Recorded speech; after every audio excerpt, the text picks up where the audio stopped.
Hello friends, I am Shashi Sidana. और topic जो अपने डिस्कस कर रहे थे वायुदा पेटियाँ। पिछले वीडियो में मैंने आपको वायुदा पेटियाँ और पवनों की जो दिशा थी स्थायी पवनों की वो क्लियर कर दी थी। और इसमें मैंने आपको बताया था फेरेल का नियम। फेरेल के नियम को मैंने मेरी ही लैंग्वेज में आपको दिया था, जो ना तो किसी बुक में है और ना ही किसी भी लेखक द्वारा अभी तक पब्लिश किया गया और ना ही किसी व्याख्याता की वो कॉपी की हुई है। वो मेरी स्वयं की तर्क शक्ति के आधार पर फेरेल के नियम की बिल्कुल इजी व्याख्या की हुई थी, जिसके आधार पर मैंने आपको पवनों की दिशा बताई थी। और कटिबंधों का वीडियो भी मैं पहले अपलोड कर चुका हूँ। जिन्होंने मेरे वो दोनों वीडियो नहीं देखे हैं, उन दोनों वीडियोज़ के लिंक मैं डिस्क्रिप्शन बॉक्स में डाल रहा हूँ। तो यदि आपने पहले वो वीडियो नहीं देखे हैं तो पहले वो वीडियो देखें, उसके बाद इस वीडियो को क्लियर करें। अब बात करूँगा मैं आज स्थायी पवनों की। स्थायी पवनों से पहले एक बार फिर मैं आपको वायुदा पेटियाँ क्लियर कर दूँ। तो 5 डिग्री उत्तर से 5 डिग्री दक्षिण तक थी निम्न वायुदा पेटी। ये विषुवत रेखीय निम्न वायुदा पेटी थी। तो यहाँ वायुदाब कम था, निम्न वायुदाब। फिर थी उपोष्ण कटिबंधीय उच्च वायुदाब पेटी। तो यहाँ वायुदाब उच्च था, यहाँ वायुदाब उच्च। फिर थी उपध्रुवीय निम्न वायुदाब पेटी। यहाँ भी वायुदाब निम्न और यहाँ भी वायुदाब निम्न। और फिर थी ध्रुवीय उच्च वायुदाब पेटी। तो यहाँ भी वायुदाब उच्च और यहाँ भी वायुदाब उच्च। और पवनें जो होती हैं वो उच्च वायुदाब से निम्न वायुदाब की ओर चलती हैं। यानी यहाँ इस एरिया में यूँ चलनी चाहिए पवन, इस एरिया में यूँ चलनी चाहिए पवन उच्च वायुदाब से निम्न वायुदाब की ओर। इस एरिया में यूँ चलनी चाहिए पवन उच्च वायुदाब से निम्न वायुदाब की ओर। इस एरिया में पवन यूँ चलनी चाहिए उच्च वायुदाब से निम्न वायुदाब की ओर। इस एरिया में पवन यूँ चलनी चाहिए उच्च वायुदाब से निम्न वायुदाब की ओर। और इस एरिया में पवन यूँ चलनी चाहिए उच्च वायुदाब से निम्न वायुदाब की ओर।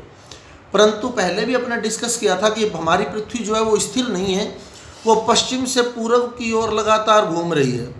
जब वो पृथ्वी घूमती है तो पृथ्वी की घूर्णन गति के कारण पवनों पर एक बल लगता है। उस बल को हम कोरियोलिस बल कहते हैं। और कोरियोलिस बल के कारण ही ये पवनें सीधी नहीं बहकर अपनी दिशा से विचलित हो जाती हैं, विक्षेपित हो जाती हैं। और विक्षेपण की व्याख्या ही फेरेल ने की थी। फेरेल ने कहा था कि उत्तरी गोलार्ध की जो पवनें हैं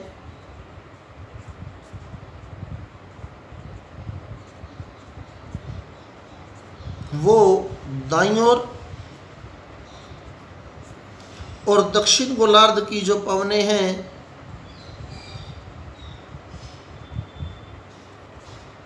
वो बाईं ओर मुड़ जाती हैं। उत्तरी गोलार्ध की जो पवनें हैं वो दाईं ओर विक्षेपित हो जाती हैं और दक्षिण गोलार्ध की पवनें बाईं ओर विक्षेपित हो जाती हैं। और इसी की व्याख्या मैंने मेरे शब्दों में जो की थी वो मैं लिख देता हूँ आपको।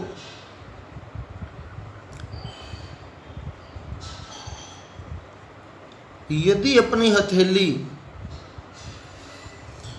उत्तरी गोलार्ध में दाईं और दक्षिण गोलार्ध में बाईं, तो उत्तरी गोलार्ध में तो कौन सी दाईं और दक्षिण गोलार्ध में कौन सी बाईं। तो उत्तरी गोलार्ध में दाईं हथेली और दक्षिण गोलार्ध में बाईं हथेली। यदि अपनी हथेली को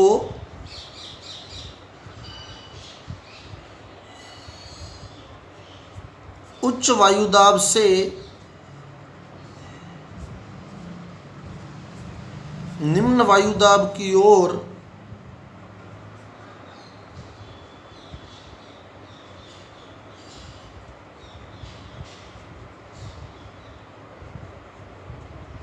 इस प्रकार फैलाएं कि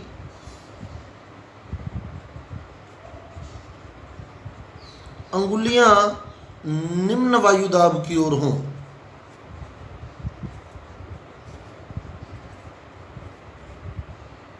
निम्न वायुदाब की ओर हों तो अंगूठे की दिशा विक्षेपित पवन की दिशा होगी।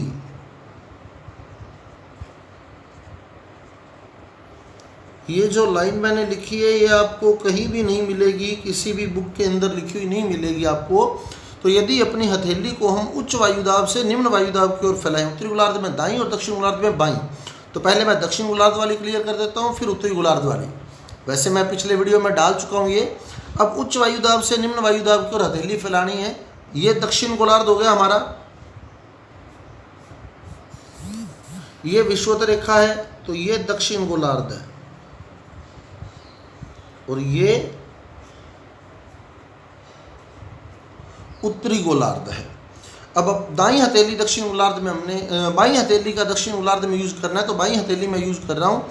उच्च वायुदाब से निम्न वायुदाब की ओर फैलानी है और उंगलियां जो है वो निम्न वायुदाब की ओर रखनी है। तो अब देख सकते हैं आप, ये उच्च वायुदाब, ये निम्न वायुदाब, तो मैंने हथेली उच्च वायुदाब से निम्न वायुदाब की ओर फैला दी और उंगलियां जो है वो निम्न वायुदाब की ओर इंगित हो रही हैं। तो अंगूठा मेरा जिस साइड जा रहा है, पवन भी उसी साइड विक्षेपित हो जाएगी। तो ये पवन बिल्कुल सीधी नहीं बहकर मेरे अंगूठे की दिशा में विक्षेपित रहेगी इस तरह से।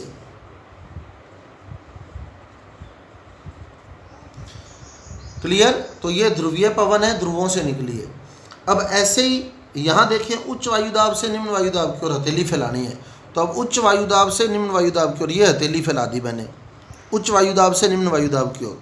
तो ये पवन बिल्कुल यूं नहीं आकर इस तरफ मुड़ जाएगी, ऐसे यूं, जिधर मेरा अंगूठा जा रहा है। क्लियर? तो ये पवन बिल्कुल स्ट्रेट नहीं रहकर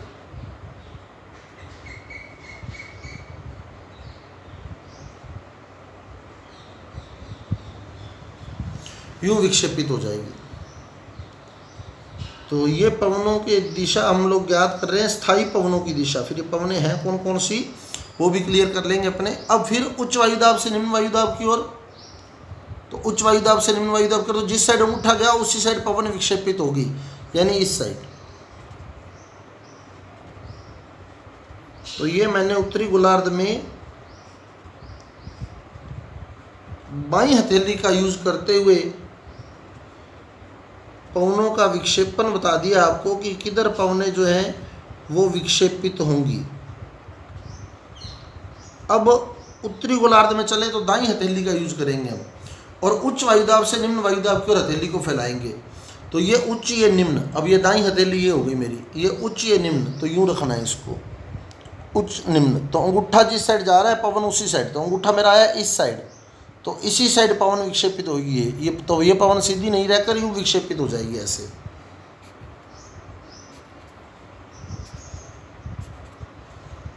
क्लियर?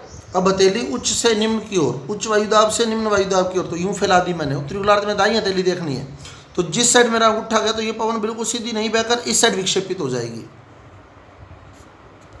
ये फेरेल का नियम है जो बिल्कुल इजी लैंग्वेज में मैंने मेरी ओर से तैयार की है, वो लाइन मैंने लिख दी है, नियम क्या है, तो वहाँ से आप लोग बहुत ही आराम से समझ सकते हैं। अब उच्च वायुदाब से निम्न वायुदाब की ओर हथेली फैलाएं, तो ये फैला दी, तो पवन इस तरफ विक्षेपित हो गई।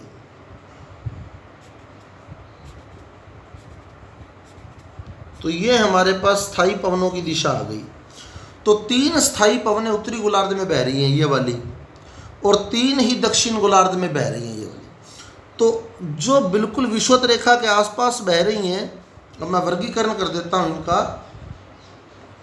ये जो पवन है ये वाली, ये है व्यापारिक पवनें। तो स्थायी पवनें जो है नंबर 1 व्यापारिक पवनें। दूसरी ये वाली, ये वाली, ये है पछुआ पवनें, यहां लिख देता हूं नंबर 2।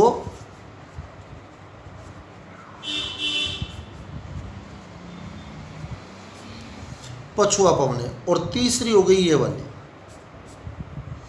ये है ध्रुवीय पवनें।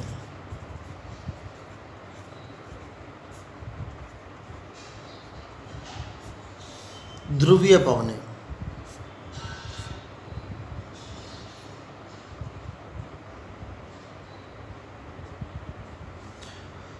अब हम देखें कि व्यापारिक पवनें कौन कौन सी हैं। तो व्यापारिक पवनें 2 प्रकार की हैं। ये एक तो ये हो गई, एक ये हो गई। 2 प्रकार के व्यापारिक पवनें, एक जो उत्तरी गोलार्ध में बह रही है, एक जो दक्षिण गोलार्ध में बह रही है।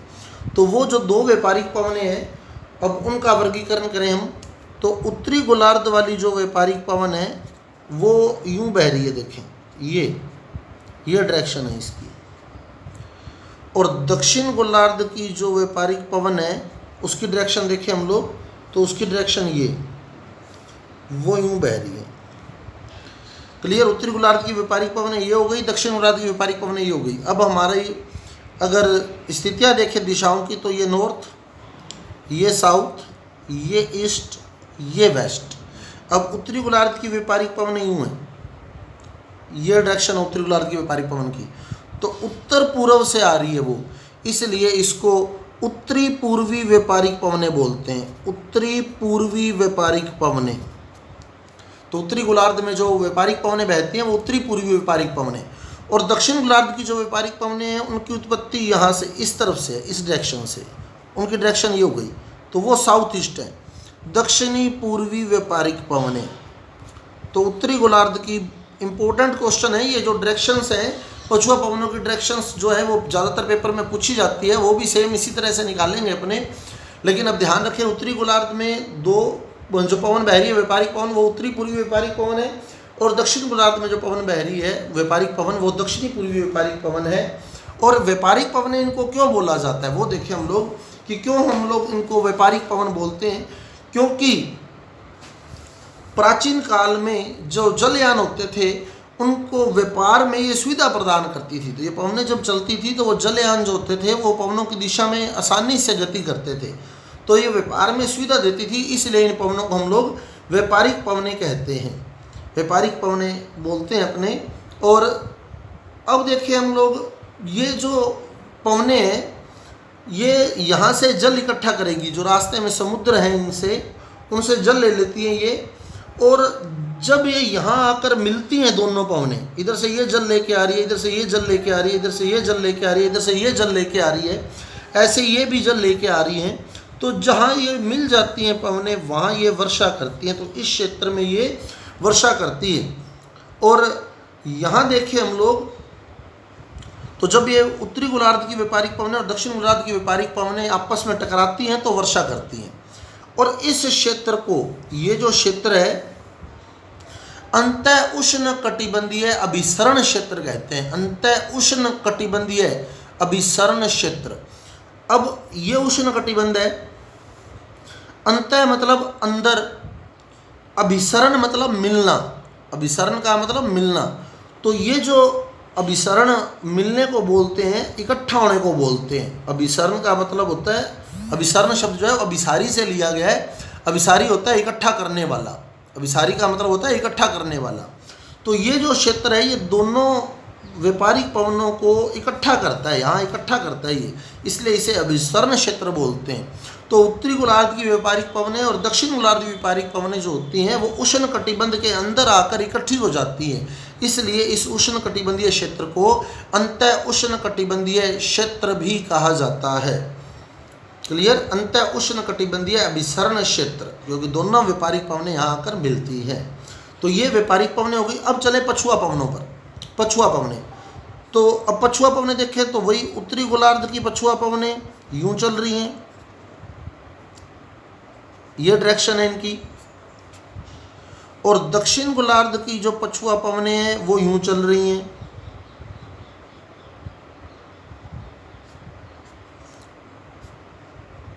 ये डायरेक्शन है इनकी। उत्तरी गोलार्ध की पछुआ पवनों की दिशा ये हो गई और दक्षिण गोलार्ध की पछुआ पवनों की दिशा ये हो गई। अब उत्तरी गोलार्ध में देखें अपने कि क्या नाम है इनका। अब यहाँ ये नॉर्थ हो गया, ये साउथ हो गया, ये ईस्ट हो गया, ये वेस्ट हो गया। अब यूं चल रही है ये, तो ये है दक्षिणी पश्चिमी पछुआ पवनें। सबसे इंपॉर्टेंट क्वेश्चन यही बनता है पछुआ पवनों का, क्योंकि उत्तरी गोलार्ध में दक्षिणी पश्चिमी पछुआ पवनें होती हैं।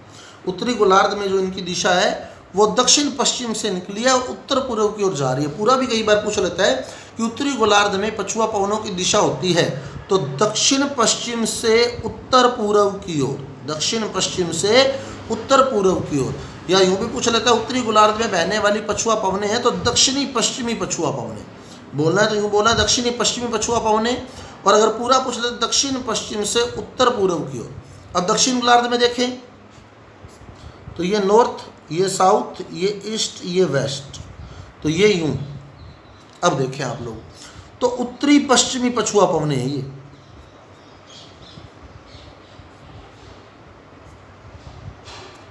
उत्तरी पश्चिमी पछुआ पवन है। और अगर पूरा पूछ लेता है दिशा का, तो उत्तर पश्चिम से दक्षिण पूर्व की ओर, उत्तर पश्चिम से निकली हैं और दक्षिण पूर्व में जा रही हैं।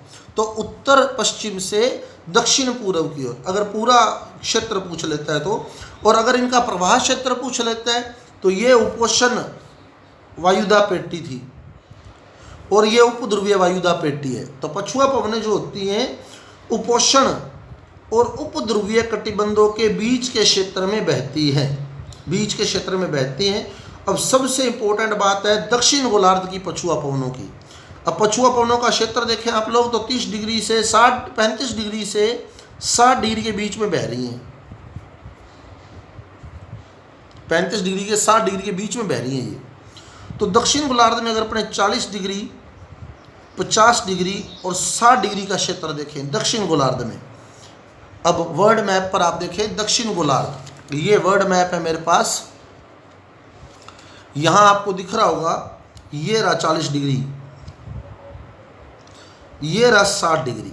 तो ये जो क्षेत्र है 40 से 60 का, बिल्कुल स्ट्रेट लाइन लगा रहा हूँ मैं, आप देखें इस क्षेत्र में धरातल बहुत ही कम है। ये 40 डिग्री से 40 डिग्री पर लाइन मिलाई है मैंने, और ये 60 डिग्री से 60 डिग्री पर लाइन मिलाई है। तो अब देखें आप लोग, ये क्षेत्र जो है बिल्कुल समुद्री है, सारा धरातल जो है इस क्षेत्र से सारा ऊपर ही रह गया।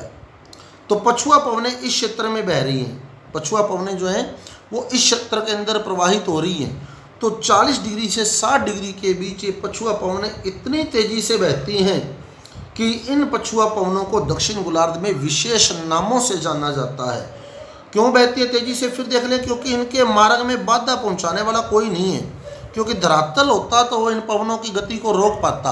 अब इस क्षेत्र में धरातल जो है वो नगण्य है, इसलिए इस पवन की गति बहुत तेज़ हो जाती है। और 40 डिग्री दक्षिण अक्षांश पर जो पवनें बहती हैं पछुआ पवनें, उन्हें हम लोग बोलते हैं गर्जता चालीसा।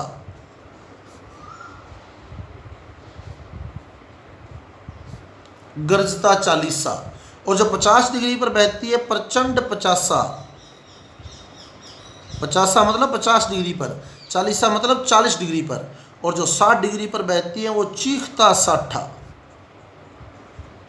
चीखता साठा, साठा यानी 60 डिग्री पर। तो 40 डिग्री दक्षिण अक्षांश वाली गर्जता चालीसा है, 50 डिग्री दक्षिण अक्षांश वाली प्रचंड पचासा है, और 60 डिग्री पर जो बहती है वो चीखता साठा है। और इतनी तेज गति से चलने के कारण ही ये पवनें जो होती हैं वो चक्रवात उत्पन्न करती हैं। चक्रवात और प्रति चक्रवात की उत्पत्ति जो है वो पछुआ पवनों से, चक्रवात और प्रति चक्रवात की उत्पत्ति पछुआ पवनों से। घनघोर वर्षा करने वाली व्यापारिक पवनें हैं, क्योंकि ये मिलेंगी यहाँ, ये जलाशय जल लेके आई, ये जलाशय जल लेके आई, तो ये मिलेंगी तो बरसात करेंगी। और ये इधर वाले क्षेत्र में तो खाली जगह पर बह रही हैं बिल्कुल, तो इनकी इतनी तेज़ आवाज़ होती है कि इन्हें विशेष नामों से जाना जाता है। 40 डिग्री पर गर्जता चालीसा, 50 डिग्री पर प्रचंड पचासा और 60 डिग्री पर चीखता साठा। तो और दक्षिण गोलार्ध की ये जो पवनें हैं गर्जता चालीसा, प्रचंड पचासा, चीखता साठा, इन्हें हम वीर पछुआ पवनें भी बोलते हैं। वीर पछुआ पवनें, वीर पछुआ पवनें। अब ध्रुवीय पवनों की बात करें तो ध्रुवीय पवनों की भी दिशा ध्यान रखें आप लोग। मेन तो दिशा से ही क्वेश्चन आ सकता है, बाकी तो कुछ इंपॉर्टेंट नहीं है ध्रुवीय पवनों से। तो ये ध्रुवीय पवनें हो गई, ये नॉर्थ, साउथ, ईस्ट, वेस्ट। अब उत्तरी गोलार्ध में ये डायरेक्शन है, ये डायरेक्शन है उत्तरी गोलार्ध में। तो उत्तर पूर्व से आ रही है, उत्तर पूर्व से, इसलिए इन्हें उत्तरी पूर्वी ध्रुवीय पवनें भी कहा जाता है। नॉर ईस्टर भी बोलते हैं इसको, nor Easter. Nor Easter, nor यानी नॉर्थ, ईस्ट यानी पूर्व। तो उत्तर पूर्व से आ रही है तो नॉर ईस्टर पवनें बोलते हैं, नॉर ईस्टर। और जो दक्षिण पूरी दिशा देख लें, उत्तर पूर्व से दक्षिण पश्चिम। और जो दक्षिण गोलार्ध से आ रही है उनकी डायरेक्शन ये है, ये उनकी डायरेक्शन है। तो यूं ये डायरेक्शन है उनकी। तो ये हो गया पूर्व, ये हो गया दक्षिण, ये हो गया पश्चिम और ये हो गया उत्तर। तो इनकी दिशा है दक्षिण पूर्व से उत्तर पश्चिम, दक्षिण पूर्व से उत्तर पश्चिम की ओर। तो ये हमारे पास स्थायी पवनें या प्रचलित पवनें थी। उम्मीद करता हूँ आपको टॉपिक जो है वो समझ आया होगा। अगर आपको मेरा क्लियर किया हुआ टॉपिक समझ आ रहा है तो कृपया मेरे वीडियो को लाइक करें और मेरे चैनल को सब्सक्राइब करें और आगे ज़्यादा से ज़्यादा शेयर करें, ताकि सभी ज़रूरतमंद विद्यार्थियों तक ये वीडियो जो है वो पहुँच सके। Thank you.